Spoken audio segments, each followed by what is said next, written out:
Welcome. You are entering CCNA's studio in STEM City, USA. CCNA is committed to equity in education, social justice, and health. Good morning. I'm Jim Page. I'm the Executive Director for CCNA here in Alexandria. We're really pleased that you could join us this morning. We have two great guests. Here in the city, we focus heavily on the equity issues of education, social justice, and health. Today, our guests are going to spend a lot of time talking about that issue of equity and health, especially mental health. So I'm going to turn it over now to my colleague and health advisor, Andrea Hirsch. Andrea, please. Hi, welcome everyone. This very special presentation is intended to address perspectives on and current state of mental health in the Black community. While the rates of mental illness in the Black community are very similar to the general population, we know that there's quantifiable disparities in both access to mental health services as well as quality and relevance of care.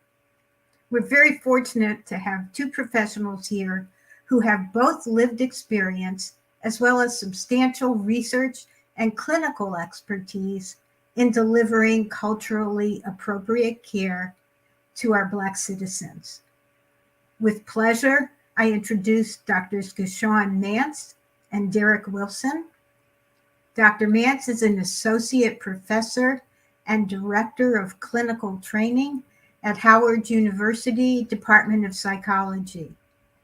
Dr. Mance and her talented crew of graduate students have partnered with CCNA to provide support and education to our Alexandria Emergency Services team and law enforcement personnel.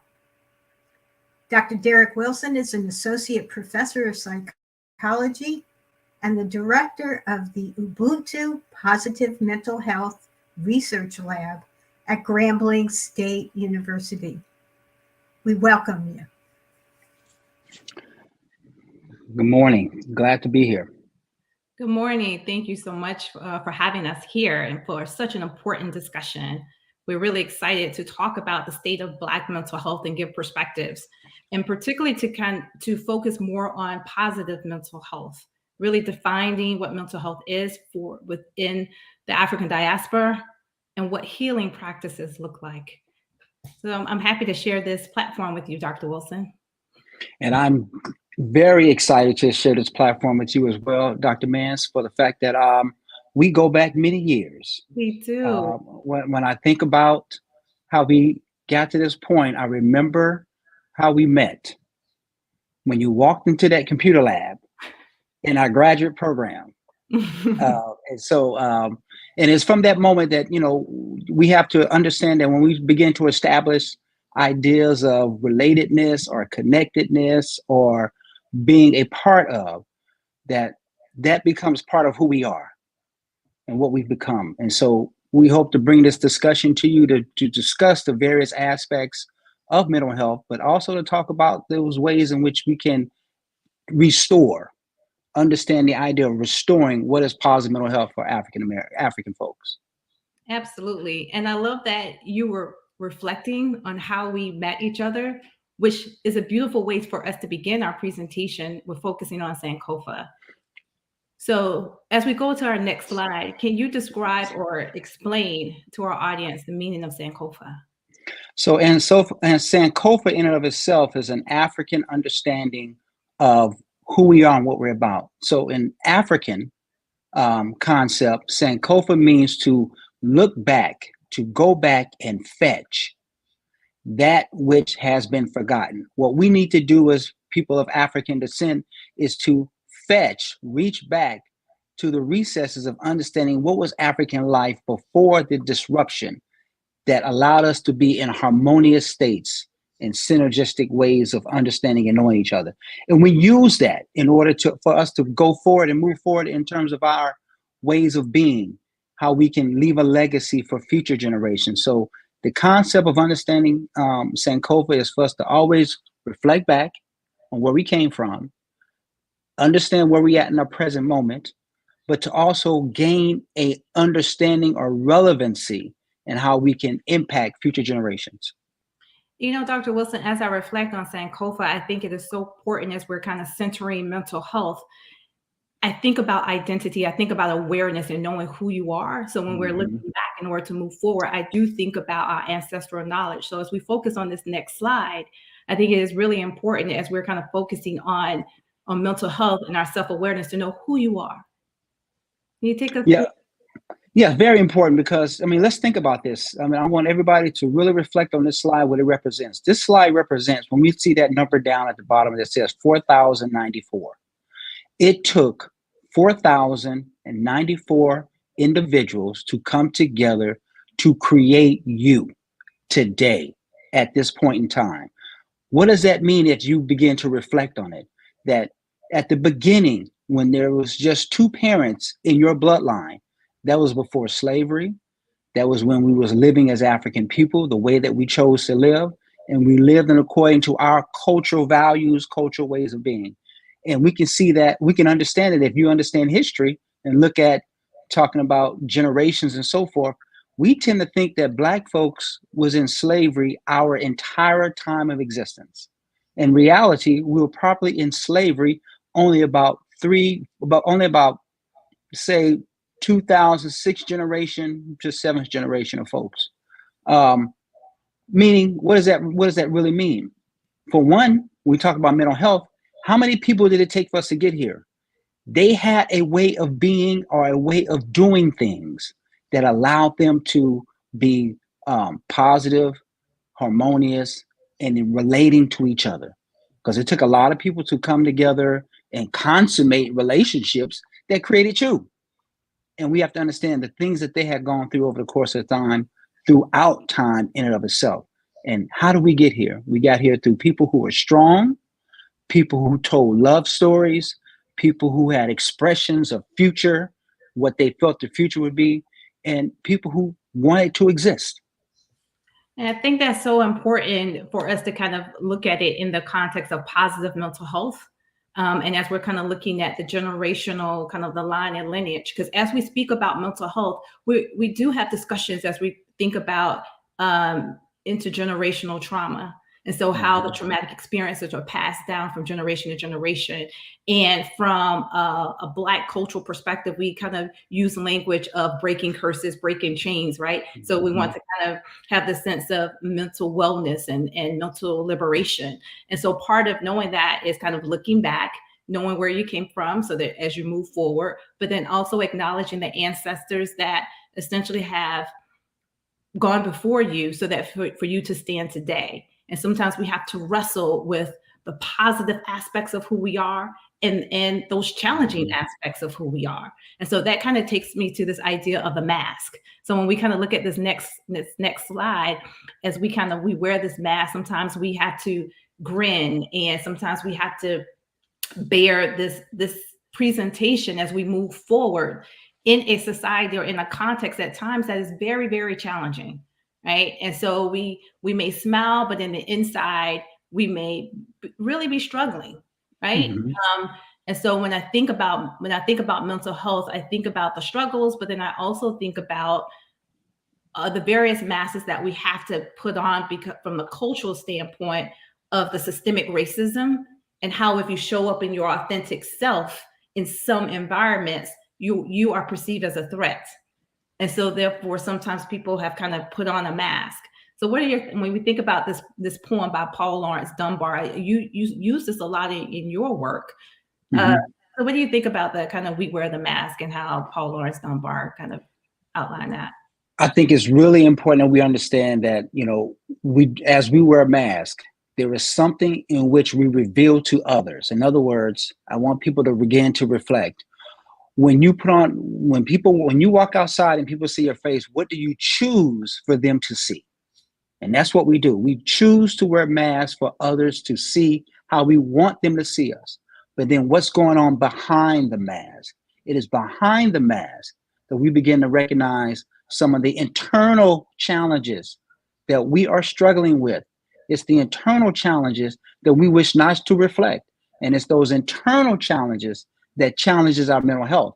Because once we understand, as we talk about in this discussion about mental health and Black folks and African ancestry, to discuss is to reveal, is to reflect, is to allow others to see you for who you are. And so I take this very seriously in terms of understanding that mask work, shadow work, or just looking at the internalization of how we see our communities, our families, and the reactions we get from others, how it actually affect us within that mask as we wear this mask. Absolutely. And so as we begin the discussion about mental health, I think it is a very timely discussion, and the way in which we are embracing mental health and how we're discussing about it, I think is so important, particularly as we think about these last 3 years of the kind of this double pandemic, right? So the one in regards to racism and really understanding the impact of racism and discrimination on the psychological and physiological health of Black people. Right? And so how the pandemic impacted Black people, people of African descent, in a very different way than other races and ethnicities. So just kind of thinking about access to care, whether it's physical health care or mental health, and then just the stressors of those who were laid off, jobs were lost, just a number of stressors. And then our children kind of really going through their struggles with isolation, and really kind of social media being at the forefront of how they were able to connect. And at times, social media can be very helpful, but at times it can be very harmful in regards to just our mental health in general. And so when I think about Black mental health and where we are, I know you're in Houston, I'm in Maryland, I'm in private practice. And part of my work within private practice, I really saw an upsurge in numbers of people just essentially seeking services. And even now there's a wait list. And a lot of my colleagues, I'm contacting them and they have wait lists. And when I talk to families, because I want to take them, but I'm like, my bandwidth is only so big. And so when I think about mental health and Black mental health in general, I do think we're at a very important time where we have to center this discussion. We have to think about different ways of healing and decolonizing mental health, because a lot of times our people kind of shy away from the discussion of mental health because it's been put in a framework that is very foreign, or that pathologizes behavior that is very much part of our essentially how we function as a group of people. And so kind of understanding and being able to connect in a therapeutic relationship may look different, or need to look different, when it comes to Black people, or just people of color, or people who are historically marginalized and oppressed. It may need to look differently. What do you think about that? You know what? I'm going to play that off of this question I see that's on the screen in terms of how much of our masking is our conditioning, internalized oppression, and what happens when we take a risk and take steps towards authenticity. What we recognized during the COVID was that it was threefold in my perspective. Threefold in the fact that the biggest thing is that we recognized there was lack of resources for African American folks. Yeah. The lack of resources is a direct reflection of the oppression that Black folks have gone through in terms, we talk about diversity and equity, that we have not had an equitable stance in our ability to assist our community. What happens with that when you don't have an equitable stance to be successful and to provide the services that you think you need? It began to weigh on us. That's the internalization piece. It begins to weigh on us. Systematic racism, white supremacy, all these factors that play a role in how we see ourselves, because they directly affect who we are and what we're about. The lack of resources. Then we get to the point of, when we talk about those resources, as you just mentioned, we talk about the idea of who's available to provide services. Yeah. And we begin to see the disparities. The greatest disparity there is that there's a lack of Black mental health professionals. That is the greatest disparity there is that's going on in this time, in this moment, within the field, and I'm saying this very clearly and directly, within the field of psychology. All right. So it does not bode well for us to only have a 3 to 4% Black population of healthcare professionals to provide services to 13% of his population. You will be overwhelmed. And what does that do? It taxes our mental health professionals at the same time. And then I got to hear it on the flip side. Dr. Wilson, I need to find some services. Dr. You know anyone who can provide services for me? And this, that, and the other. I can provide all the referrals in the world. But when they make phone calls, they begin to recognize that no one can see me for a while, right? I'm on a waiting list, this, that, and the other. So when we begin to talk about these ideas, now that individual who's seeking help has to go out and continue to wear a mask, have to go out and continue to struggle with their own internalization of the challenges that they face. And so the third trifecta is the fact that not only do we look at each other of not having the ability to provide for our people and our communities, but now we have to suffer within ourselves. And so then we begin to take it out on each other. And we have to find ways to address those challenges, but through diversity and equity, if you want to use that terminology these days. But at the same time, we got to come up with other ways in which we conduct business for ourselves. To go back, Sankofa, we got to reflect on what are some of the African ways in which we can provide assistance to all of us, whether it's informal or formal care. That's what I call it, informal or formal care to each other, so we can have a restorative mental health process or justification for how we do what we do. Absolutely. And I want to go back to that number that you said, 3 to 4%. And I want to reiterate that only 3 to 4% of our psychologists, mental health providers are of African descent or Black.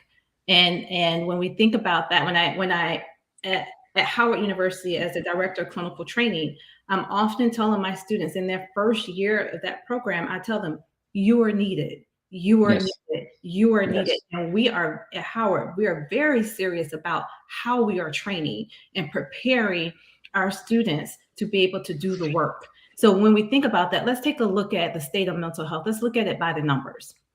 So approximately 1 in 5 adults in the US will have a diagnosable mental health condition in any given year. And so when we kind of think about the numbers in general, what we think about the common cold of mental health is typically anxiety and depression.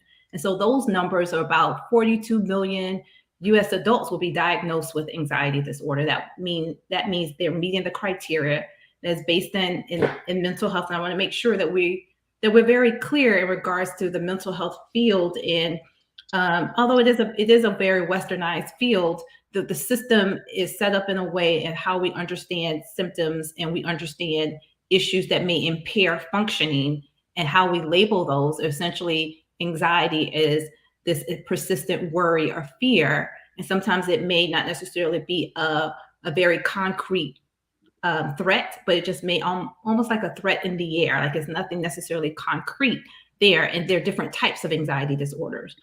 And let me add to that threat. That threat could be seen as microaggressions. Yes. Tell them what that means. So microaggressions are those slights that we experience every day, day in and day out. Now we call them slights now because someone is treating you. You perceive, you feel, you experience the disparity in how someone mistreats you, or they don't treat you as you would want, as you should be treated. And so we talk about microaggression. They could come in, they could be many different ways. You know, you go into the store and the way they give you your change back, they just drop it in your hand as opposed to placing it in your hand. It's the way they may say hello or not say hello to you. These would be microaggressions. Microaggressions could be you go and look for a job, and it's the way they provide you information for their job. Some people can be very forthcoming and say, oh, welcome. Yes, I'm glad you're here. Some folks may treat you totally different, just like act like you shouldn't even be there asking for a job, right? So those microaggressions are those everyday, mundane, subliminal messaging that we experience that says either they don't want you there, you shouldn't be there, or you shouldn't be asking or willing to take advantage of your rights as an individual to exist in this society. Essentially that you're inferior. Yes. Right? And so when we continue to think about the numbers, we have about 17 million US adults with a diagnosis of depression. In our youth, there's a hashtag going around now that says youth mental health. And there really is a crisis when it comes to our youth and their mental health needs and being able to provide for our youth. And so when we think about youth, about 3 million are diagnosed with major depression, and PTSD is a very real conversation that we need to have, particularly when we're talking about Black people and those traumatic experiences. It goes back to those microaggressions and those macroaggressions that happen in our larger society that can be traumatizing. Big T and little t, because there's different layers of trauma. So when we think about race and mental health, when we think about, look at the next slide, and race and mental health, back in your numbers, one of the things that you said was that we're roughly 13% of the U.S. population identify as Black or African American. Of those, 16% report having mental illness within the past year. So that's over 7 million people. So remember, we only have 3 to 4% of providers are Black. And so when we think about the over 7 million people who are in need of services, that's more people than the population of Chicago, Houston, and Philadelphia combined needing services. And so when we think about just race and mental health, there definitely is a clear need in the Black community to really have discussions about mental health, but then also mental wellness as well. So let's take a look at that next slide. So one of the things that our Surgeon General report on mental health, race, culture, and ethnicity really talked about these disparities in mental health. So we're less likely to receive services. When we do receive services, they are of a poor quality of care, and we're often underrepresented in mental health research. And the reason why that is important, I have to make sure that we understand that it's healthy paranoia. There's a reason why Black folks are underrepresented in mental health. The Tuskegee experiment, right? And so in situations like that, in certain environments, being, what was it, Henrietta Lacks? I'm thinking of just different examples of Black people being taken advantage of in the name of science. Yes. Right? And so that there's this healthy paranoia in regards to whether it is the medical system is one that can be trusted. And so that does kind of continue to perpetuate disparities when it comes to not having equal access to resources. Right? Do you want to say anything else about the disparity? Well, I mean, yeah, because what you're speaking of is the fact that healthy paranoia is to be seen as a protective factor within us, right? It's not something that's demented. It's just like the idea of trauma. You know, when you're talking about children, you know, you're supposed to get upset if somebody disrespects you. You're supposed to have a natural reaction to a threat that comes your way. But then, yet we talk about this trauma in a way that, you know, well, with children, that is, that we want to demonize our kids. We want to make them seem like they are out of control. And what we see that there's poor quality care in the care for our children, particularly Black children. And when we begin to talk about the idea of understanding culture, disparities as a burden for people of color, culture counts. I love that concept because within our cultural framework, there are answers to how we can rehabilitate, restore, and establish what is healthy functioning for people of African descent. Yeah. Dr. Mance. Yes. This is Colonel Page. A quick question for both you and Dr. Wilson. We're talking about the next generation of clinicians.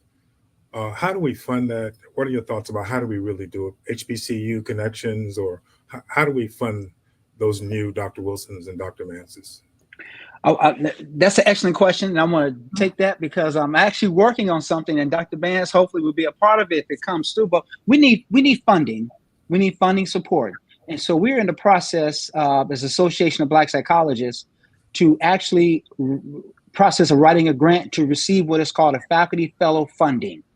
And in this faculty fellow funding that's passed out through SAMHSA, the idea is to promote mental health, young Black mental health professionals so they can get through the process and become professionals. So that funding, the problem has been that a organization who is not of African descent, who has not had the best interests of African folks since its inception, has been in control of those funding sources. They're the ones who's been receiving this funding of a minority faculty fellow in psychology. And what we're finding is that they have not improved the outcome of more mental health professionals in the field. And I wonder why. So there is something that's gone out there, and we'll talk about that later on. But so we need more funding. So the Association of Black Psychologists is out there, in which we're actually trying to create this movement. And the second thing to that movement is that we're trying to establish that there is a need for certification in African Black psychology to serve our people, as well as a need to provide licensing for Black folks so we can be culturally congruent, culturally sensitive, to provide these services to African Americans, to our people for the most part. And so, but we need not only funding support, but we also need, support from politicians as well. Absolutely. And I want to add one thing, and this may be someone may see it as a plug for Howard University and our some of our training programs. We have a clinical doctoral program, a counseling doctoral program, and a school psychology doctoral program. We do need funding, but we also need folks who are applying to our programs. Because the more folks who apply, the more that we're seeing that we are in demand, and the more that we can kind of give an argument to have different funding mechanisms. And in most doctoral programs, your funding is guaranteed. Right? Your tuition is paid and you get a stipend. But unfortunately, for a lot of HBCUs or historically minority serving institutions, we don't have that funding where we can promise or guarantee funding to our students. So if they have a choice, by all means, you're going to go where you're funded. So all that to say is apply. And then we do need more investment with funding mechanisms. But we have a great question right here from Landmark Church in Virginia. It's like, how can churches and nonprofits who serve communities of need join in to help with these 7 million people? My first response to that was, we have to normalize the conversation. Talk about from the pulpit. Talk about mental health. Normalize the conversation around mental health in the sense of awareness. We start there. And I'm seeing a lot of churches now are actually having ministries around that are counseling ministries. I think that's beautiful. I think that's beautiful. Yes. And so they just need to create more opportunities to bring in mental health professionals such as ourselves to come in and talk about these various facets or the different challenges that they see that themselves face within the communities. You see people coming through your doors, you recognize the type of help and assistance they're requesting. And so just invite us to come and speak. And you're right, more churches are having more of these discussions that's going on. I participated in a couple of these discussions in churches as well. But also advocate for the need to provide services within those spaces.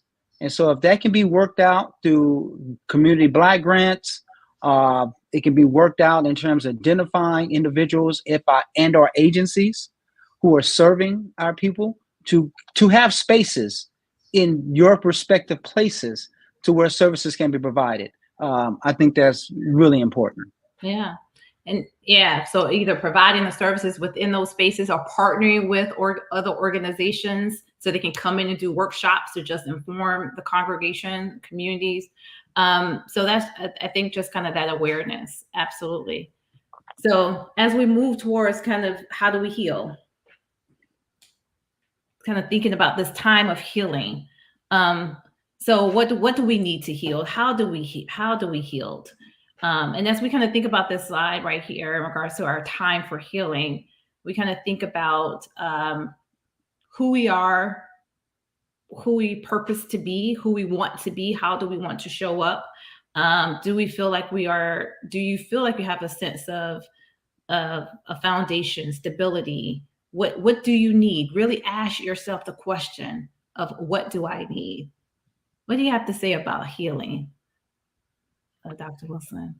So when we talk about healing, it's also to recognize the capacity that we have the ability to heal. And we're going to talk, this might become reflective in our discussion later on, but part of that ability to heal we call Zola Up. Zola Up means to love as a healing principle. It's not to love just to receive love from others, but we're trying to heal each other through love. So we talk about family generations that can stop with you, it is up to you to begin to make those steps, take those steps to say, how can I prevent the next generation of my legacy to experience some of these ills within our community? So healing has become a time for us to really reflect with each other, respect the ideas that has been passed down to us, because so we still got to listen to our ancestors. Our grandparents are still in our ears. Ancestors have given us messages that told us what we are to be about, and we need to pull that down, recognize, what they have taught us, and so forth over the course of time. And we have to change the way in which we do, the way in which we be. Let me just speak of it like that. We have to change the way in which we be. We have to be unapologetically African, people of African descent, African and African descent. Be unapologetically, we have to be that, because we recognize there are some strengths that comes with us being who we are and carrying those successes over the course of time, but that allowed you to be here today. Absolutely, absolutely. And so when I think about, as we kind of move through our conversation, and we're thinking about the need for healing and what healing looks like, and you were saying formal and informal ways. So we think more formally and traditionally of sitting down with a therapist one-on-one.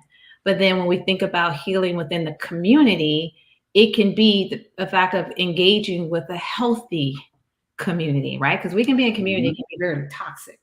Right. Mm-hmm. So engaging in a very healthy community. And when we think about different coping mechanisms, oftentimes I'm thinking about, kind of teaching, whether it's using cognitive behavioral therapy or using different types of kind of orientations to therapy and approaches, and kind of teaching mindfulness and different strategies and mood logs. I like when you say Zola up, because really thinking about different strategies like love. Right. These different strategies of kind of finding the sense of connectedness, the sense of love, feeling the sense of love as a way of healing. And then part of the conversation of mental health. So when we think about these factors that contribute to mental health and what they include, a lot of times people don't necessarily kind of think about what we have here. Mm-hmm. Yeah, they don't recognize the fact that, and we're going to see this later on, that we need to understand that, as I see it, there's connectedness, there's competency, and there's consciousness. And you spoke about definitely the consciousness, being aware of who we are, being mindfulness, and so forth. You talked about the idea of connectedness, being connected to who we are, and this idea of being competent. That's the competencies, all those skills that you have to implement, the coping. How do we learn how to cope? And working with children. And we talk about working with children, how do we, the opportunity to protect the hearts and minds of our kids, how do we do that? We got to show them caring, loving, supportive dispositions about ourselves every step of the way. Every step of the way. I'm a firm believer of encouragement goes a long way, but showing affection and love, with meaning that I demonstrate a care for them. I will allow them to express themselves to me. I will allow them to feel safe in my presence. So when we're talking about children, we're talking about the idea of allowing children, one, to be kids, to get back into that space of being children, but to be in a space where they feel safe and comforted, and they know that you care. They know that you're willing to listen to them. They know that you're willing to hear them. They don't even know that you are willing to allow them to ask you questions, and you answer those questions. Trust me, kids know how to vet adults by the simple questions they ask. All right. So, kids are very astute as to what they're doing and what they're dealing with. Absolutely. Absolutely. Ms. James, Nancy James had a comment about, for those who work with children, being able to protect their hearts and minds and kind of developing that. And I think that is so important, to pour into our children and allow them to be kids as long as they can be kids, right? Because we do have a society that tries to parentify or just kind of this adultification of black youth. Black youth can't be black youth. Black kids can't be black kids. They this assumption of them kind of being older than what they may really look like. Right. So as we continue the conversation and we go to our next slide and talking about mental health and what is mental health, you said this, we're saying pay attention to your feelings and experiences. So these different behaviors that we should pay attention to. So what should we be mindful of? You want to speak to some of these? Yeah, so we need to understand that, you know, the way you carry yourself, again, we back to the mask again, the way you carry yourself, right? And what's behind that mask is that there's this impatience, that some of us are impatient with each other and with themselves. They also are impatient because of what society has done for them. Why I got to go through all this just to get such and such, right? The anger and fear, you know, those are double-edged swords of, we always angered by somebody either doing us wrong or disrespecting us. And we fear, you know, African folks, we are communal, collective people. Let me just make that very clear. And we fear being alone. Even though we talk about trying to be independent, we see that that those two things are antithetical to each other. You can't be totally independent and then at the same time you want to be totally connected. You want to be connected with others. We see that there has to be some give and take, but we fear being alone. We fear rejection. Sometimes we be agitated. You know, we can understand behaviors that we demonstrate ourselves through agitation and so forth. And then we start getting into the ideas of how we see ourselves, you know, how we experience the world, this disbelief that why would someone do this to me? The disbelief that these things can happen to me, and then what coping mechanisms do I have to confront them? Or we may be confused into our being and identity. Confusion is big. Cultural misorientation has an effect on our psychological health.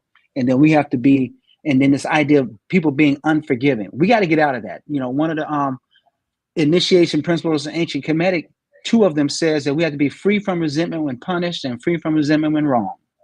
That allows you from a conscious level to recognize what you are experiencing and demonstrating, and then how can you go by. So we talk about forgiveness as one note, but I want to say from an African perspective is being free from resentment when punished and free from resentment when wrong. And we begin to know that we can control our mastery of our behaviors and actions. Mm-hmm. And I do believe sometimes we have to ask the hard questions. And so we put up these questions on our next slide. We ask the hard questions. I think one of the things that you're saying, we're communal people. Me personally, I do believe there's some aspect of you. Sometimes you do have to focus on the self to be healthy for the community, right? And so when I think about the us being folks who are very communal, think about in COVID, we're finding a way to commune. Remember DJ Nice having those parties on Twitter, and folks just kind of logging on, and we're finding ways to be communal, to connect in some way. But then there are times where we have to ask the hard questions about ourselves so that when we truly show up for the community, that we are not doing harm to the community. So I think these are some important questions right here of asking yourself, are you suffering from silent pain? What purpose do you have? You know, these are some really important questions. You want to say something?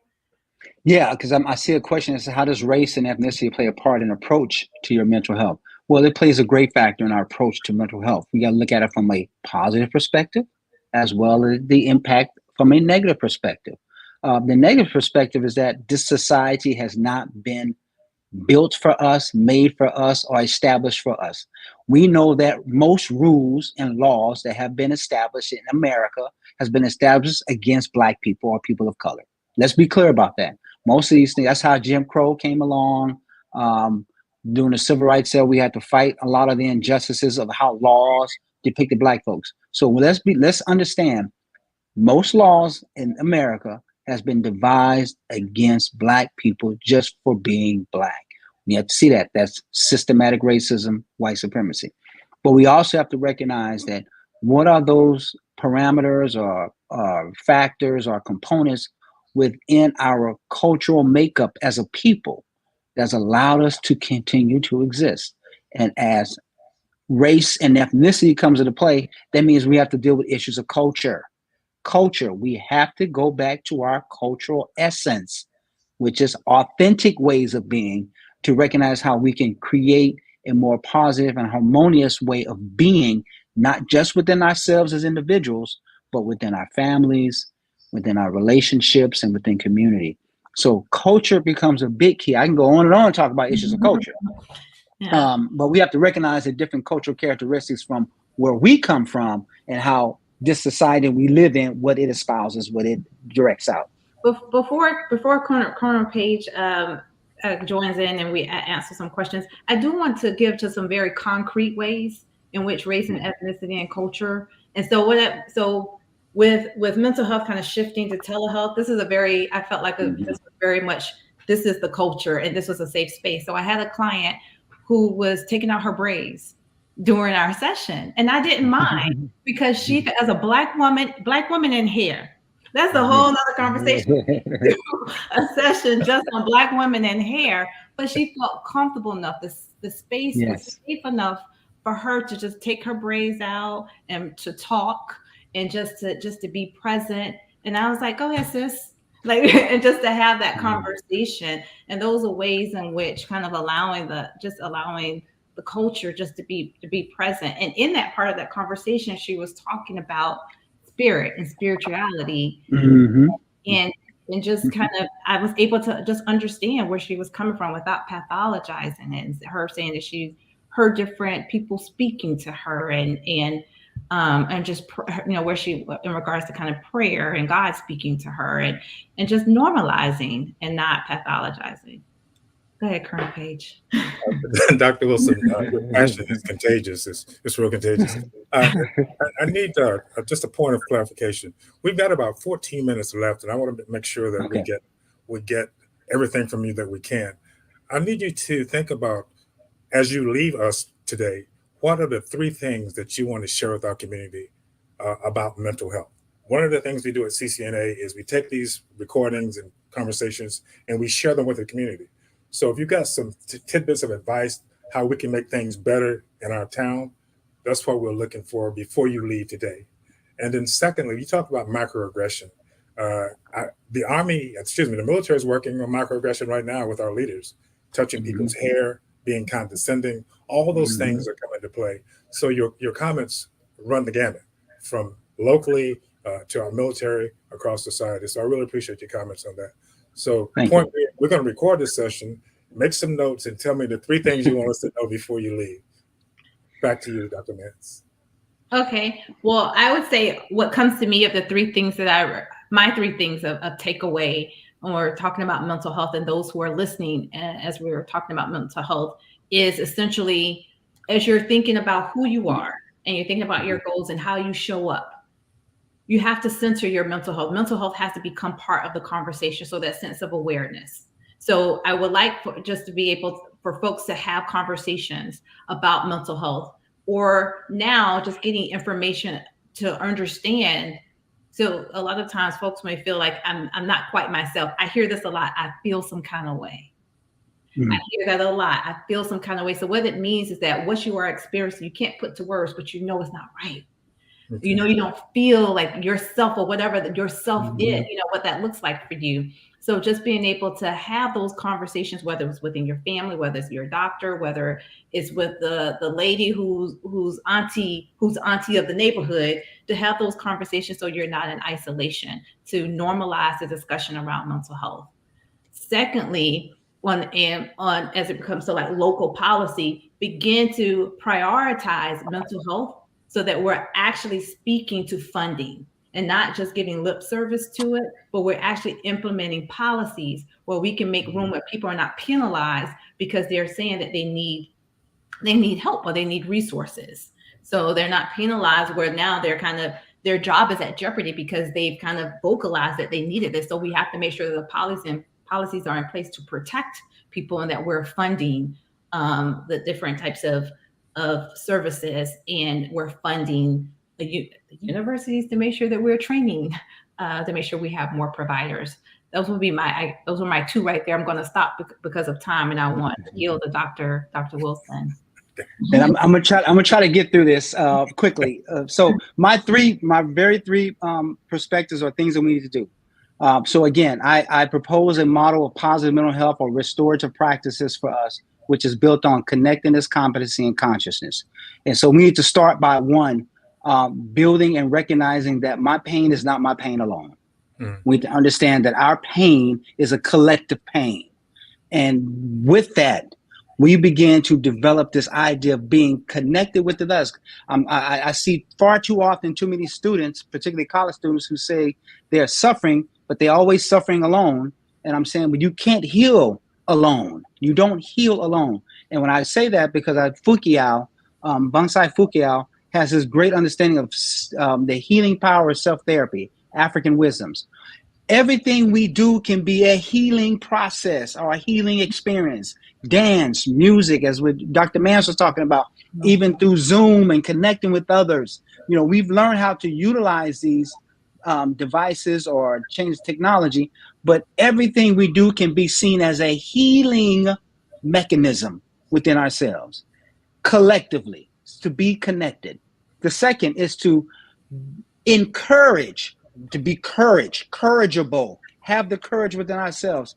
We need to continue to dream, imagine, and plan a different world for us. That's a level of competency, meaning how do we create for ourselves? We have to create spaces for ourselves. We have to be able to develop coping practices for ourselves and engage in those practices. That's the competency. So connectedness and competency. The third is we have to build critical reflections and take loving action. So that's what we're talking about. And Dr. Mance mentioned that in terms of understanding who we are, consciousness, racism awareness, identity awareness. Who do I represent? Whose do I represent? Where do I come from? Family, generations. We all have a history.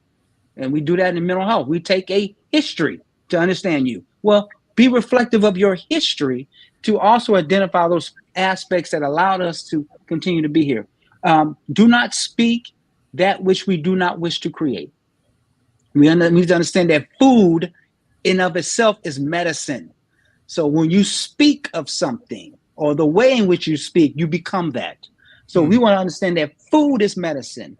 We need to see that if we use certain terminologies, Zola up on each other, loving as healing, that I begin to embody that idea that when people show expressions of love to me, for me, it's actually making me feel better. Well, I need to do the same for others as well. Share with them my ideas and thoughts. Let them know that you deserve to be here. So that which we speak becomes very important. That's the power of the nomo. So how do we do these things? So essentially, we need to seek fellowship with those that uplift and stand for good. We need to be able to remember, remind, reframe, revitalize, and reward each other, ourselves, in how we are being in our beingness. Wow. I hope it was simple now. I hope this was simple. Could you repeat that? Dr. Mance, back to you, please. Oh, and I think all of that is important because it is time to focus on positive mental health and mental wellness. Oftentimes we are focusing on deficits. We're focusing on anxiety, depression. We're focusing on those things that are very real issues and they are important. But I think it is equally as important to have those conversations of how do we begin to heal.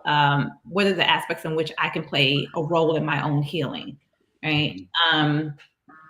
And just really kind of be very mindful of the positive mental health. How do we emphasize that? We have a comment here. It says the impact of mental health and financial insecurity. I'm assuming they're asking what is the impact of mental health and financial insecurity. And you and I both have done a lot of research on just like environmental factors, what we call social determinants of health. So essentially where you live, whether it's whether you're in a food desert, meaning there are certain communities where healthy foods, because you said you were connecting what food and health, and mental health, there aren't any healthy grocery stores, or grocery stores in general. There may be a bodega down the street or a store where you can buy a lot of processed foods. But the idea of not necessarily having those access to resources, and then also when you have the economic hardship or that financial strain, it increases stress. That's chronic stress. That's ongoing stress where we don't know, where you don't you can't see where there's going to be a sense of relief, and it does have negative impact on mental health. And so what do we do with that? Because a person can be as positive, as loving as they want to, but if their financial situation isn't changing, Dr. Wilson, what do we do? Well, you know what? I ran a program, a rites of passage program, doing young boys. And so what we were able to, and I want everybody to understand this concept. What we were able to do, we was able to feed 30 kids off $1 of each child. All we did was ask kids to, if you want to eat lunch today, just provide $1. And you'll be surprised that when you start going into collective ways of sharing resources, it goes a long way. We have to get back to those ways of how family worked, how community worked. I do understand the financial strain and the financial stress, because part of that is that I do not have the means. Because this society tells you we need to have all these things for us. But then at the same time, with those who do not have, actually begin to feel what? Less than. They begin to internalize the fact that they are not in a position where they can take care of themselves like they should. But we have to find collective ways in which we can combat that and confront those challenges. I am well aware that also the other challenge could be, and I got to talk about the professional side along with the community side based on this question. People may not have the financial means to engage in therapeutic practice services, meaning they can't afford it. They may not have the insurance to support them to pay for their services, or they may not have the money within their pockets to actually pay for the services. And not a lot of people want to work for free. We have to change those ideas again and get back to the way in which we collectively can establish and assist. So let me get back to that church question much earlier. How can you assist? Sometimes you might have to develop a system to where you can help pay for mental health services for our population of folk who can't afford those services for themselves. So there's a lot of different things that we can do to offset and combat the challenges when it comes to financial insecurity. Absolutely. And I guess for these last 5 minutes, we can just take some questions as they come across our screen. We have a question here. So what is the project you are doing with the Alexandria, Virginia first responders? That's a great question. So I've connected with Alexandria Sheriff's Department, as well as we're in the process of kind of making the connection also with the fire department. And we're really focusing on, it's twofold. So it's the idea of mental health awareness for providers, but then also how the first responders and providers interact with the community, right? And so from the aspect of meeting the needs of the first responders, it is destigmatizing mental health, really talking about trauma and how different ways in which trauma shows up and how trauma impacts the brain. And then in turn, how it may show up for you in your daily interactions and how you are interacting with the community that you're serving, and particularly looking at how there may be some of the first responders don't necessarily look like the communities in which they are serving. And so kind of that process of kind of bridging that gap and doing the work to make sure that they're engaging in a way that is healthy and not harmful, and having those difficult conversations. So right now, the work, what that looks like is essentially starting out with the sheriff's office and providing some workshops, professional development as it relates to race-related stress and mental health, trauma awareness, and then also doing some work with providing some behavioral health services for the inmates as well. Colonel Page? Yeah, we've got about 4 minutes left, about 5 minutes left, but very quickly, if you're published, Dr. Wilson, how do we get your publications? Well, the simple way to find my publications, go to ResearchGate, researchgate.com or researchgate.org. Which one, Dr. Mance? But I think it's researchgate.com. ResearchGate, you can look up Dr. Derek Wilson. You can find me there. And there I have some publications there, and that should be open to the public for people to access. And I want to say, before you go, Dr. Wilson, one question for you. I've got a cell phone in my hand, and my phone is ringing, and people are asking questions. So behind the scenes, we don't have enough time for all the questions. But one thing I would like to ask Dr. Mance, I got a question here from a friend here in the city. How do we get you to come and speak to our church? There we go.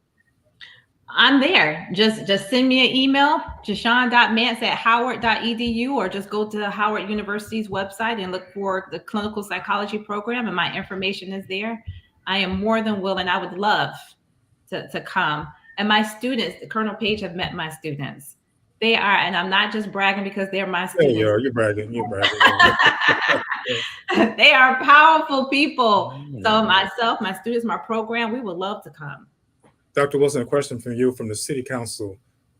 Any advice as to how the City Council can weigh more heavily with mental health awareness in any city? What City Council can do is to promote and fund programs that it's about the business of healthy development of children. I mean, we got to provide more funding of programs.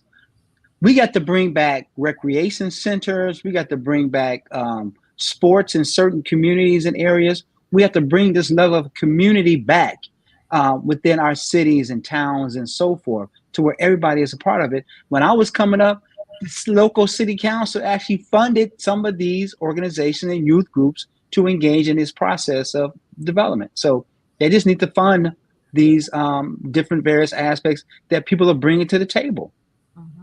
Dr. Mance, question from the school system. What is your conversation with the school superintendent and our school board? What is your advice and conversation with our local schools and our school board? Prioritize mental health. And what does that look like? So what's the concrete way in which we prioritize mental health is that we have funding for social emotional development programs. We have programs that give information to parents in regards to how to talk to their children and identify ways in which they can intervene when they are seeing issues and problems, and having resources, making connections with other community organizations or universities to be able to have services available. But we don't always want to be reactive. We want to be proactive. And the thing about young people, and I love young people, they will tell you what they need. That's true. Let me add to that. We have to get rid of policies that doesn't allow us to engage in healing engagement practices. There are too many policies out there that separates the process of what is healing engagement versus the process of protecting each other from each other. So we have to change policies. A procedure, you have so much information. Is it okay to share your presentation with our audience? Yes, it is. Because we'll get it out to the masses. We also have about 19 other questions, but we're going to send those to you. And I'm getting a note here that we're going to close out with the last slide. And Dr. Mance, I think that's back to you. There you go.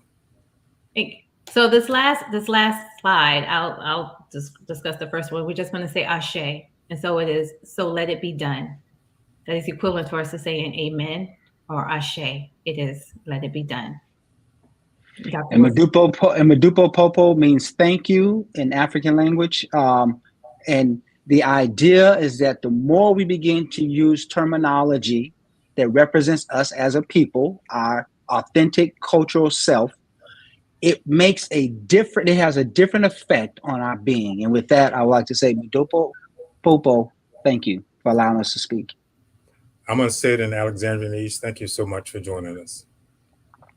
Thank you for having me.